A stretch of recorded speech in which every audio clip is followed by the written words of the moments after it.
Hi friends, 2023 അവസാനിക്കുന്ന സമയത്ത് ഈ വീഡിയോ ചെയ്യാനുള്ള ഒരു കാരണം നിങ്ങളോടൊരു താങ്ക് യു പറയണം എന്നുള്ളത് കൊണ്ടാണ്. അതുപോലെ തന്നെ വളരെയധികം സപ്പോർട്ട് ചെയ്യുന്ന കുറേ അധികം പേരുണ്ട്. അപ്പോൾ അവരോടൊക്കെയുള്ള താങ്ക്സ് പറയാൻ വേണ്ടിയാണ് ഈ വീഡിയോ.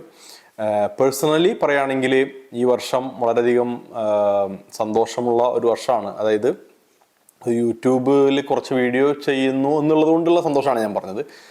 ഒരു 20 പേരെങ്കിലും എനിക്ക് പേഴ്സണലായിട്ട് മെസ്സേജ് അയച്ചിട്ട് പറഞ്ഞു ഈ വീഡിയോസ് ഹെൽപ്പ് ചെയ്യുകയും അതുപോലെ തന്നെ അവർക്കൊക്കെ ജോലി കിട്ടാനായിട്ട് ഈ വീഡിയോസ് സഹായിച്ചു എന്നുള്ളത്.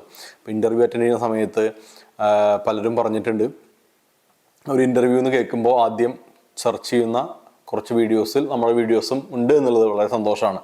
അപ്പോൾ ഈ ഒരു വർഷത്തിൽ ഏകദേശം 20ഓളം പേര് എനിക്ക് പേഴ്സണലായിട്ട് മെസ്സേജിൽ പറഞ്ഞു ഈ വീഡിയോസ് ഹെൽപ്ഫുൾ ആയിരുന്നു, സപ്പോർട്ട് ചെയ്തു, അതുകൊണ്ട് ജോലി കിട്ടാനായിട്ട് സാധിച്ചു. അതാണ് ഏറ്റവും വലിയ സന്തോഷം. 20 പേർക്ക് ജോലി കിട്ടുക എന്ന് പറയുന്നത്, ഈ വീഡിയോ കണ്ടതുകൊണ്ട് ജോലി കിട്ടുക എന്ന് പറയുന്നതാണ് ഏറ്റവും വലിയ സന്തോഷം. 20 പേർക്ക് ജോലി കിട്ടുന്ന പറഞ്ഞാൽ 20 ഫാമിലി, 20 സാറ്റിസ്ഫൈഡ് ആയിട്ടുള്ള ഫാമിലി ഉണ്ടെന്നുള്ളതാണ് നമ്മൾ മനസ്സിലാക്കുന്നത്. അതുപോലെ തന്നെ പല സ്ഥലങ്ങളിലും പോകുന്ന സമയത്ത് അല്ലെങ്കിൽ പല ഡീലർഷിപ്പിലും വിസിറ്റ് ചെയ്യുന്ന സമയത്ത് കുറേ പേര് വന്നിട്ട് പറഞ്ഞു എനിക്കറിയാം, ഞങ്ങൾ വീഡിയോസ് കണ്ടിട്ടുണ്ട്, വളരെ ഉപകാരപ്രദമാണ്. ഇവൺ ഇന്നലെ മിനിഞ്ഞാന്നും കൂടി ഞാനൊരു ഡീലർ വിസിറ്റിന് പോയപ്പോൾ അവിടെ ഒരു ടെക്നീഷ്യൻ വന്നിട്ട് പറഞ്ഞു ഇപ്പം ഞാനിവിടെ ജോലിക്ക് കയറിയിട്ട് 10 ദിവസമായിട്ടുള്ളൂ, വീഡിയോസ് കാണാറുണ്ട്, ഒരുപാട് ഹെൽപ്ഫുൾ ആയിരുന്നു ഈ വീഡിയോസ് എന്ന് പറഞ്ഞു. അപ്പോൾ ഇതിൽ വലിയ സന്തോഷം വേറെ ഇല്ല. 2023 എന്ന് പറയുന്നത് വളരെയധികം സന്തോഷപ്രദമായ ഒരു വർഷമായിരുന്നു.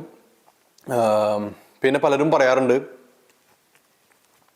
ചോദിക്കാറുണ്ട് എന്തുകൊണ്ടാണ് സ്ഥിരമായിട്ട് വീഡിയോസ് ചെയ്യാത്തത്, അതുപോലെ കമൻറ്റിന് റെസ്പോൺസ് ഇല്ല, പിന്നെ ഒരു വാട്സപ്പ് നമ്പർ അല്ലെങ്കിൽ കോണ്ടാക്ട് നമ്പർ തരുമോ, എന്തുകൊണ്ട് വാട്സാപ്പ് ഗ്രൂപ്പ് ചെയ്യാത്തത് എന്നൊക്കെ തുടങ്ങി കുറേ പ്രശ്നങ്ങൾ വരാറുണ്ട്. അതുപോലെ കുറേ ചോദിക്കാറുണ്ട് വീഡിയോസിന് റീച്ച് കിട്ടാത്തത് കൊണ്ട് ആണോ വീഡിയോസ് ചെയ്യാത്തത്, സബ്സ്ക്രൈബേഴ്സ് കുറവുള്ളത് കൊണ്ടാണോ വീഡിയോസ് ഇതൊന്നും അല്ല അതിൻ്റെ കാരണം. സബ്സ്ക്രൈബേഴ്സ് അല്ലെങ്കിൽ വീഡിയോസിന് ഷെയർ, ലൈക്ക്, വീഡിയോസിൻ്റെ കൗണ്ട്, നമ്പർ ഇതൊന്നും എന്നെ ഒട്ടും ബാധിക്കുന്ന കാര്യങ്ങളല്ല. കാരണം അതിനു വേണ്ടിയിട്ടല്ല ഈ വീഡിയോസ് ചെയ്യുന്നത്. ബേസിക്കലി മെയിൻ ആയിട്ടുള്ള പർപ്പസ് എനിക്ക് പഠിക്കാൻ വേണ്ടിയാണ്. കാരണം ഒരു 6 വർഷം മുമ്പ് വരെ ഞാനൊരു ട്രെയിനറായിരുന്നു. അപ്പം നമ്മൾ സ്ഥിരമായിട്ട് കണ്ടിന്യൂസ് ആയിട്ട് നമ്മുടെ നോളജ് അപ്ഡേറ്റ് ചെയ്തുകൊണ്ടിരുന്നു.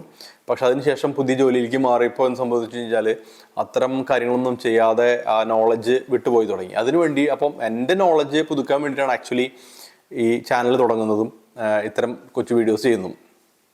കൊച്ചു വീഡിയോസ് അല്ല, എൻ്റെ മെയിൻലി വീഡിയോസ് എല്ലാം അത്യാവശ്യം ലോങ് ആയിട്ടുള്ള വീഡിയോസാണ്. കാരണം ഞാനത് പഠിക്കാൻ വേണ്ടിയിട്ട് എടുത്ത എഫർട്ടും ആ സമയത്ത് മനസ്സിലുണ്ടായിരുന്ന ക്വസ്റ്റ്യനൊക്കെ ഇട്ടിട്ടാണ് ആ വീഡിയോസ് ഉണ്ടാക്കുന്നത്. അതുകൊണ്ടാണ് ഇത്ര ലെങ്ത് ആയിട്ട് വരുന്നത്. എന്നിരുന്നാലും അത് കുറേ പേർക്ക് ഉപകാരപ്പെട്ടു എന്ന് പറഞ്ഞതിൽ വളരെയധികം സന്തോഷം. പിന്നെ ഞാൻ വർക്ക് ചെയ്യുന്നത് ഒരു മാനുഫാക്ചറിങ് കമ്പനിയുടെ മിഡിൽ ഈസ്റ്റ് ഓഫീസിലാണ് വർക്ക് ചെയ്യുന്നത്. അപ്പോൾ എന്താ പ്രശ്നം എന്ന് വെച്ച് കഴിഞ്ഞാൽ നമുക്കൊരു 30ഓളം ഡീലേഴ്സും 10 രാജ്യങ്ങളിലായിട്ട് പടർന്നെടുക്കുന്ന ഒരു നെറ്റ്വർക്കാണ്. അവിടുത്തെ ടെക്നിക്കൽ കാര്യങ്ങൾ മുഴുവൻ നമ്മളാണ് നോക്കുന്നത്. അപ്പോൾ അതുകൊണ്ട് സംഭവിക്കുന്നത് എന്താണെന്ന് വെച്ചാൽ അറിയാലോ, ടൈം ഒരു വലിയ കൺസ്ട്രെയിൻ ആണ്. അതുകൊണ്ടാണ് പലപ്പോഴും അയക്കുന്ന കമൻറ്റിന് റെസ്പോൺസ് കൊടുക്കാൻ ഡിഫിക്കൽട്ട് ആവുന്ന അല്ലെങ്കിൽ ടൈം എടുക്കുന്നത്. അതുപോലെ തന്നെ വാട്സാപ്പ് നമ്പർ തന്നു കഴിഞ്ഞാൽ അതിൽ വരുന്ന ക്വസ്റ്റ്യൻസിന് ചിലപ്പോൾ റെസ്പോണ്ട് ചെയ്യാൻ പറ്റില്ല. അങ്ങനെ വരുമ്പോൾ നിങ്ങൾക്ക് പേഴ്സണലി അതൊരു ഇതായിട്ട് തോന്നും. അപ്പോൾ അതുകൊണ്ടാണ് അത് ഷെയർ ചെയ്യാത്തത്. അപ്പോൾ ഇപ്പോഴത്തെ ജോലിയുടെ ഒരു ബുദ്ധിമുട്ട് വെച്ചിട്ട് വളരെ സമയം സ്പെൻഡ് ചെയ്യാനില്ലാത്തതുകൊണ്ടാണ് ഇത് ചെയ്യാത്തത്. അപ്പോൾ ഉടനെ ഒരു പക്ഷേ അല്ലെങ്കിൽ കുറച്ച് നാളുകൾക്ക് ശേഷം നമുക്ക് കുറച്ചുകൂടി സമയം കിട്ടുമായിരിക്കും. ആ സമയത്ത് ഇതിനു വേണ്ടി കൂടുതൽ ടൈം സ്പെൻഡ് ചെയ്യാം എന്നുള്ളതാണ് മനസ്സ് വിചാരിക്കുന്നത്. കാരണം ഇത് കുറേ പേർക്ക് ഹെൽപ്ഫുൾ ആണെന്ന് അറിയുന്നതോടുകൂടി നമ്മൾ ഒരുപാട് കൂടുതൽ എഫേർട്ട് ഇട്ട് ചെയ്യേണ്ടതാണെന്ന് ഞാൻ മനസ്സിലാക്കുന്നു. കാരണം ഒരു റെസ്പോൺസിബിലിറ്റി കൂടുതലാണ്. പിന്നെ മാത്രമല്ല, ഒരു വീഡിയോ ചെയ്യാന്ന് പറഞ്ഞു കഴിഞ്ഞാൽ ആ ടച്ച് വിട്ടത് കൊണ്ട് നമുക്ക് കുറച്ചധികം സമയമെടുത്ത് റിസർച്ച് ചെയ്തതിന് ശേഷം മാത്രമേ വീഡിയോ ചെയ്യാൻ പറ്റുള്ളൂ. ചുമ്മാ വന്ന് ഒരു വീഡിയോ ചെയ്ത് കഴിഞ്ഞാൽ അതിനകത്ത് റോങ് ആയിട്ടുള്ള ഇൻഫർമേഷൻ തന്നു കഴിഞ്ഞാൽ അത് കറക്റ്റ് അല്ല, നിങ്ങൾക്കും ഉപകാരം ഇല്ലാണ്ടായിപ്പോകും. നിങ്ങളുടെ സമയം, വിലപ്പെട്ട സമയം, ഇത് കാണാൻ വേണ്ടി ഇരിക്കുന്ന സമയം ഒരിക്കലും പാഴായി പോകരുത് എന്നുള്ളത് വളരെ ഇമ്പോർട്ടൻ്റ് ആയിട്ടുള്ള കാര്യമാണ്. അപ്പോൾ അതുകൊണ്ട് തന്നെ വളരെ സമയമെടുത്ത് ആണ് ഓരോ വീഡിയോ ചെയ്യുന്നത്. അതിന് വേണ്ടിയിട്ട് കുറച്ച് റിസർച്ച് ചെയ്ത് ആ ഇൻഫർമേഷൻ കറക്റ്റ് ആയതിനു ശേഷം മാത്രമാണ് വീഡിയോ ചെയ്യാൻ എനിക്ക് താല്പര്യം. അല്ലെങ്കിൽ റോങ് ആയിട്ട് ഇൻഫർമേഷൻ ഉണ്ടാവരുന്നുള്ളതുകൊണ്ട്. അപ്പം ഇതാണ്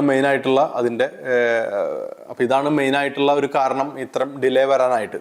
എന്നിരുന്നാലും ആകെ ചെയ്തൊരു 80ഓളം വീഡിയോ ആണ്. അതിനകത്ത് ഈ 80ഓളം വീഡിയോയിൽ നിന്ന് പലർക്കും പല രീതിയിലുള്ള ഗുണങ്ങളുണ്ടായി എന്നറിഞ്ഞതിൽ ആണ് ഏറ്റവും വലിയ സന്തോഷം. പിന്നെ ഞാൻ പറഞ്ഞില്ലേ, നേരത്തെ പറഞ്ഞ പോലെ ഇതിന് സബ്സ്ക്രൈബേഴ്സോ അല്ലെങ്കിൽ ഇതൊന്നും നമ്മളെ ബാധിക്കുന്ന കാര്യമല്ല. അതുകൊണ്ടാണ് ഒരൊറ്റ വീഡിയോയിൽ പോലും നമ്മൾ സബ്സ്ക്രൈബ് ചെയ്യാനോ ലൈക്ക് ചെയ്യാനോ ഷെയർ ചെയ്യാനോ ഒന്നും പറയാത്തത്. അതൊന്നും അത്ര ഇമ്പോർട്ടൻ്റ് ആയിട്ടുള്ള കാര്യങ്ങളല്ല എന്നെ സംബന്ധിച്ചോളം. പിന്നെ ജോലിയിൽ ഫോക്കസ് ചെയ്യേണ്ടതുകൊണ്ട് നമ്മൾ കൂടുതൽ ടൈം ജോലിയിൽ കാര്യങ്ങൾ ക്ലിയർ ആയിട്ട് ചെയ്യണം എന്നുള്ളതുകൊണ്ടും കൂടുതൽ അതിനുവേണ്ടി സമയം കണ്ടെത്തുന്നു. അപ്പോൾ നമുക്ക് ഒരുപാട് സമയം സ്പെൻഡ് ചെയ്യാനായിട്ട് ഇവിടെ ഇല്ല എന്നുള്ള പ്രശ്നം കൊണ്ടാണ്. എന്നിരുന്നാലും മാക്സിമം ഇൻഫർമേഷനുകൾ ഷെയർ ചെയ്യുക, ഇത്തരം കംപ്ലയിൻസുകൾ കിട്ടുമ്പോഴോ അല്ലെങ്കിൽ പുതുതായിട്ട് എന്തെങ്കിലും ഷെയർ ചെയ്യേണ്ട സമയത്ത് ഉറപ്പായിട്ടും പ്രോപ്പറായിട്ട് ഷെയർ ചെയ്യുന്നതായിരിക്കും. അതുപോലെ ഒരു സമയം കിട്ടുന്ന സമയത്ത് പ്രോപ്പറായിട്ട് വാട്സാപ്പ് നമ്പറും അതല്ലെങ്കിൽ കോൺടാക്ട് നമ്പറുകളും ഒക്കെ തീർച്ചയായിട്ടും ഷെയർ ചെയ്യുന്നതായിരിക്കും. അപ്പോൾ അതുവരെ നിങ്ങൾ ശ്രമിക്കുക. പക്ഷേ നിങ്ങൾ ചെയ്ത സപ്പോർട്ടിന് വളരെയധികം നന്ദി. ഒരുപാട് പേർക്ക് അത് ഉപകാരപ്പെട്ടു എന്ന് പറഞ്ഞതിലുള്ള സന്തോഷം. അപ്പോൾ എല്ലാവർക്കും ഒരു ഹൃദയം നിറഞ്ഞ ഹാപ്പി ന്യൂ ഇയർ. 2024 എല്ലാവർക്കും ഏറ്റവും മനോഹരമായ ഒരു വർഷമായി മാറട്ടെ. പുതിയ ജോലികൾ കണ്ടെത്താനും പുതിയ അറിവുകൾ നേടാനും പുതിയ ഇൻഫർമേഷനുകൾ ഷെയർ ചെയ്യാനും ഒക്കെ സാധിക്കട്ടെ. അപ്പോൾ മറ്റൊരു വീഡിയോയിൽ മറ്റൊരു സബ്ജക്റ്റുമായി വീണ്ടും കണ്ടുമുട്ടാം. 2024 എല്ലാവർക്കും മനോഹരമാകട്ടെ. Thank you so much.